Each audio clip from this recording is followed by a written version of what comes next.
What is the deal, my family? How we doing?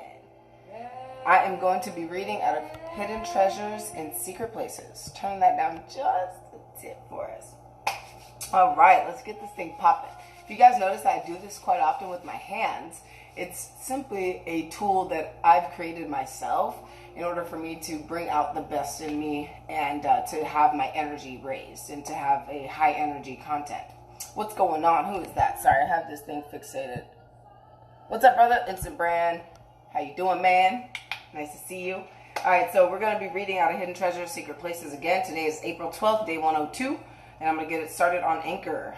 Welcome back, Anchor. Makaija here. I'm going to be reading Hidden Treasures, Secret Places, April 12th, day 102. Let's get this thing done, yo. And this is something that I actually have to work on extremely hard myself. So I pray that this reaches your ears in such a way that you can indeed make the same adjustment. So it begins with, there's such power in a made-up mind. As we leave an option open, we do not move with the same intensity. Once our mind is made up, we tend to give things our best shot to accomplish our goals. Wavering, waste time and energy. Make up your mind about what you want to do and go for it.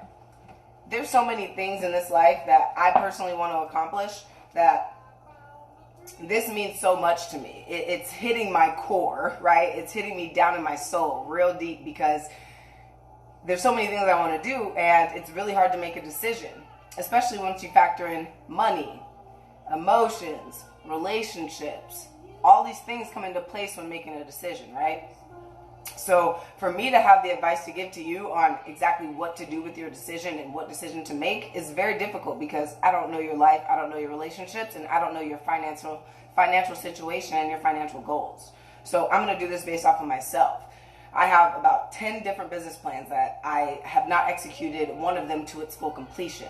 In that, I, am disappointed in myself, right? Because I could have had the things that I want and the things that I aspire to have. However, when you take a step back and look at it in another way, it actually allows you, sorry for the kid, it actually allows you to break things down, right? Take it from this huge, big, I always talk about this, taking a big, broad statement or a big, broad thing and dialing it down into a smaller and smaller chunk until you can actually see the defined pieces. That's a big difference rather than having to look at the entire thing and be like, shit, what do I do?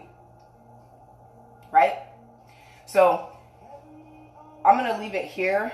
And I have one more thing to say about this. When she says wavering wastes time and energy, that is so true. How many times in your personal life have you wavered on a decision? Small, big, doesn't matter. Small decisions. Let's think about small ones for now.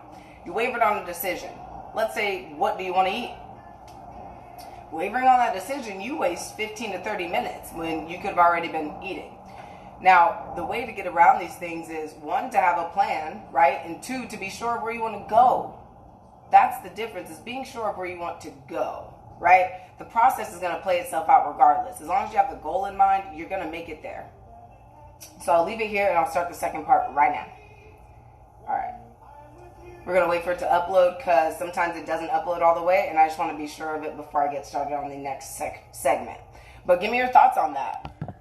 Give me your thoughts on that. You said yes, for sure. I'm glad you agree. I hope that this really is touching your heart and that you understand that it is very difficult. You have to come to the conclusion that it's hard, right? I'm going to continually say this. We have to be able to admit that something is difficult to do.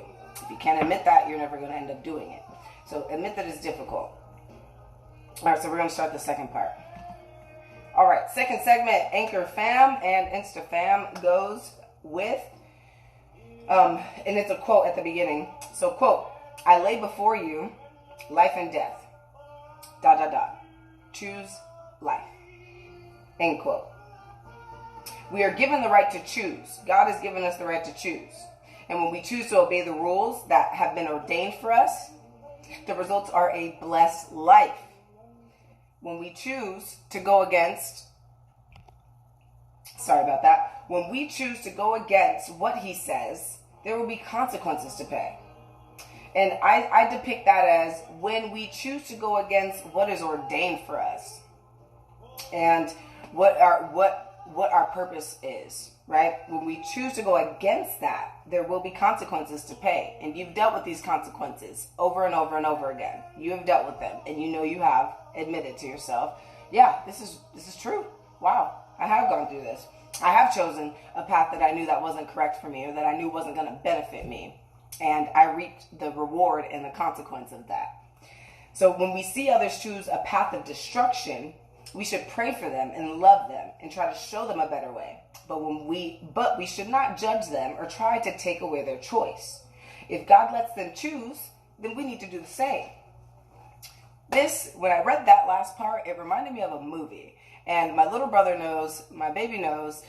I don't know how many people have seen this movie, but you know that VeggieTales series that they had back in like early 2000s? Well, there's a movie called Jonah in the VeggieTales movie. So Jonah, he was a prophet, right? If you look in the Bible, Jonah was a prophet.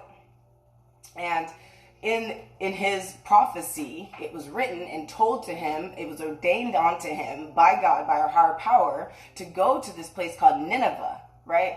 In this place called Nineveh, they were absolute savages, basically. And the way that they depicted these little cute vegetables as savages is by hitting each other with freaking fish, yo. It's like taking a huge fish and just slapping each other. And Jonah, the whole movie is like, why would I go to this place to help these people who are slapping themselves with fishes? Like, I don't feel the need to go there. I'm here for the good people. I'm here for the people who are actually trying to do things for themselves. But he had a message that he needed to take because he was ordained by the one up high to do so. And every attempt that he made to not go there, to go literally the opposite direction, something happened to him where he ended up in Nineveh. He ended up in Nineveh with the same message that he needed to give to them. What did he do? He decided to go in there and send the message. When he sent the message, the people of Nineveh had a choice. That's the whole point of the breakdown. The people in Nineveh had a choice. We can listen to this dude who randomly came out of nowhere and is telling us what we should be doing, or we can just keep doing what we want to do. They had that choice. At the end of the movie, as most movies go, they chose to go ahead and put away their fish, stop slapping each other with them, and to live a more ordainedful life, a more righteous life in the terms of this VeggieTales reality. So I really love the fact that this has mentioned when we see others choose a path of destruction, we should pray for them and love them and try to show them a better way. That's exactly what Jonah had to learn to do. It didn't just come, the message came to him, but the will and the want to go and help those people or to still continually love them, because he did not love them, he despised them.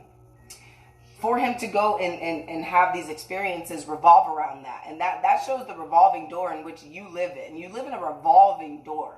And you can't make it through until you understand that it's revolving. First of all, everything you put out comes back. And that you are going to end up where you are supposed to end up. If you have enough faith in that, I believe that your life is going to be everything that you want it to be. So I'm going to end it here. This one went a little bit longer than usual, but I do pray that this has made it to the mind's eye, the soul at hand, and to your higher self. I love you all. Thank you so much for watching. I always appreciate it, and I will see y'all on the next one. Let's go.